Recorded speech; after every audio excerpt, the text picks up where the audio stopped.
Click the links to our channel over at SubStars, the various other links. So, game developers feel an endless need to virtue signal. This guy, the Smash GT guy, looks angry and confused in this picture. I don't know why he thought this was a good picture to publish. So, anti-woke game, though his website is great. He's doing some good stuff, and he's getting sued by Alyssa Mercante.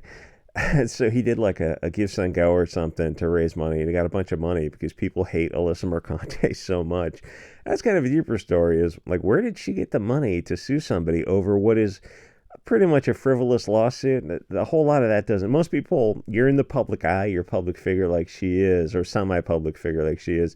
You look at things that fall under defamation, and you're going to be advised to just, you have to let a lot of stuff go. The New York Times versus Sullivan type of stuff. Because the odds are that you're going to spend money for your attorney, and it's just not going to go anywhere. And, an honest attorney is going to tell you your odds. But she has some kind of BLT type of attorney. A guy who's in a dress sort of thing. Anyway, so anti-woke games triggers the mentally ill crowd, and they are. So for the next year, you can assume that so much of what comes out of pop culture is going to be trash that it's just not worth paying attention to. More so Hollywood than video games, because every once in a while video games does come up with things that are just, there's no place to put politics in, like an aircraft racing or type of thing. So here's how the left thinks. Video games, movies, and comics are essentially stories, and the left thinks of them for their ability to push their heavy-handed soup du jour propaganda, and not their ability, and which is why their stuff is not it's not evergreen. It's very very topical, very short-lasting. Because what's popular today, it might be politically incorrect tomorrow, because like these people don't really have a firm foundation in anything. They're not anything but just a rudderless sailboat. So they're pushing propaganda, and they're not really too focused on their ability to connect to an audience and sell the product, which is a problem when you're publicly traded companies. So unless you have like BlackRock, State Street, and Vanguard, Larry Fink pulling the strings over there. So if a left-winger makes something and it doesn't have some woke, preachy bits in it about how much they hate blue-eyed Christians or whatever was topical of the day, they would bitch and moan like PMSing teenagers on Twitter, or now I guess it's Blue Sky. Blue Sky, wow, go over there and check that out for a little bit. It is it's a collection. It's like the worst of Tumblr distilled onto Blue Sky. It's there's a lot of like Epstein type of energy over there. It's kind of creepy.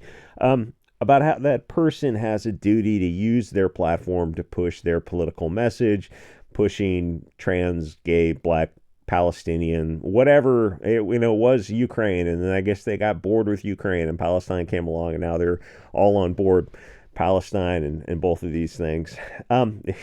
Yeah, you guys should go over there and fight. In the beginning of the Ukraine thing, which I don't know how many years that happened, a bunch of the left wingers went over there to fight. I don't know if they speak any of the languages, and promptly got yeeted by drones. And it's like, they should go over to Palestine just as well. Not that I'm on either side of that conflict, because as the Ents said, they're not on our side. And if a left-winger stopped putting propaganda in things that they created, they probably are not going to be on the left wing very long, because eventually they'll understand that and a lot of people have had that experience of leaving the left because the left left them. There's no creativity in doing what they're doing, and they're just going to get tired of constant pressure from these left-wing soy boy pussies and these passive-aggressive cat lady chicks, because everything is someone's point of view in some sense. But that's like the nature of most stories, or in games. I mean, unless you're talking about like something like a car racing type of thing. But what happened was classic storytelling was ethno-nationalist, tribal, very natal, things that most would consider right-wing, family-focused, and organic, which these filthy globalist parasites are absolutely terrified of. The simple story of the prince goes off on an adventure, fights dragons and ogres along the way, and rescues the girl from the evil wizard. He fights the evil outsiders to protect his tribe from the orcs, and the left invites the orcs in to diversify the Shire, because the wizards on TV brainwashed them to believe in nonsense. Anyway, over the years, I guess I should have said elves to really complete the dog whistle, I think.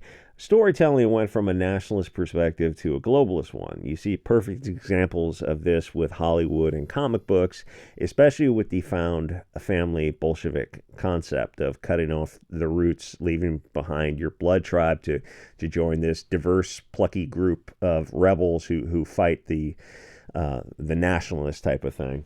Anyway, so what you're seeing in pop culture in general is a death spiral, with part of the fuel being social media, and then part being Larry Fink funding a lot of this stuff or having partial interest in these companies, and then the companies themselves. And the short version is the pop culture machine is making left-wing narratives that the left wing won't support. The right wing obviously doesn't support this kind of stuff, but we're not expected to. We already told them that diversity and feminism is cancer, so most things are made for the cat ladies, soy boy cuck pussies, and the anti-white crowd.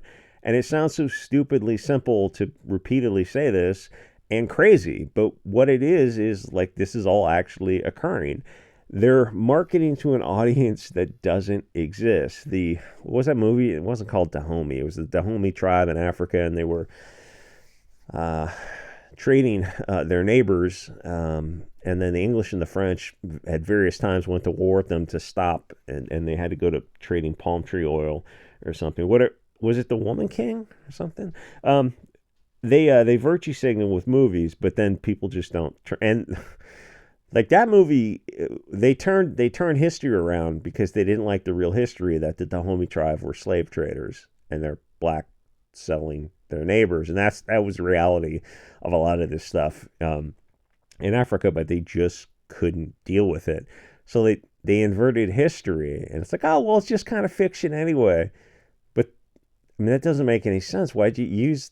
You just couldn't accept. I would have owned it. I would have been, yeah, this is what we did. This is standard at the time. Yeah, everyone did this, but they couldn't do that because the smarter thing for these, like the real globalists who were pushing the strings on this would have been, well, just don't make the movie because it brings up a little true history, and it makes us look bad, and it changes, like we don't have the moral high ground if like we're selling our neighbors. And the Dahomey, like you can go and read the stories of it. It's like that Colombian president. And when it's a lot of people, what happened, like a lot of people go after Trump, and then suddenly the spotlight of the media and social media focuses on these people, and it is a laser, and it absolutely destroys them because you find out, oh, the Colombian president is shown walking with a transgender person, some kind of stuff, and it's like suddenly these people find out that they're just going to get absolutely destroyed.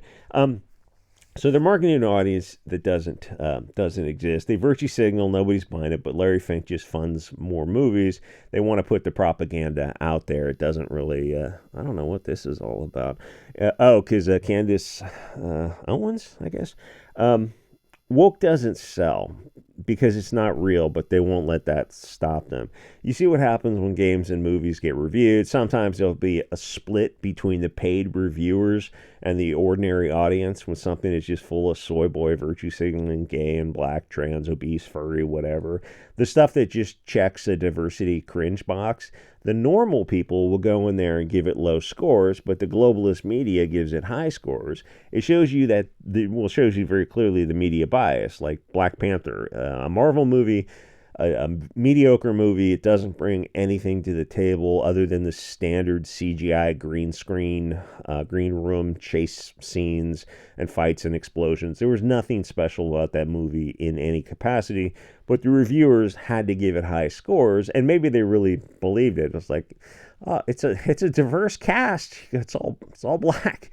How is that diverse? That's not what the word means. Because they would be fired if they were honest, and that's the brutal reality. And that was when was Black Panther, like 2018 or something? No, 20. I don't know when. I think it was before the Wu Flu thing, but it was that woke was kind of reaching its peak at that time. And if you were a reviewer, you would have been fired. You would have been blacklisted for probably 4 years, 5 years, and they just couldn't do it. It's just not worth it. So in that vein, there's a black privilege movie coming out about evil, fair-skinned vampires who are eating the innocent black people. It's set back like 150 years ago or something, called Sinners, I think. Just absolute peak globalist propaganda. I'm sure the vampires will just be dropping N-words left and right. So anyway, the video game awards were the same way, where you had gay, non-European stuff is going to win awards, the Concord, Dustborn type of thing. Even if nobody bought the games, the awards are just another way to virtue signal. So these guys get together to have a more honest video game awards, more of a People's Choice Award, which triggers these people. And they're really into centralized authority. They the populism absolutely terrifies them. Like, what happened to our democracy? It's like, oh no, not when it goes against us. And all kinds of people won these awards, woke and normal people, that non-mental illness. But that doesn't matter. The games matter, which is what things should be judged on. But who the person is matters to the woke crowd, who are really fixated with sodomy for some reason.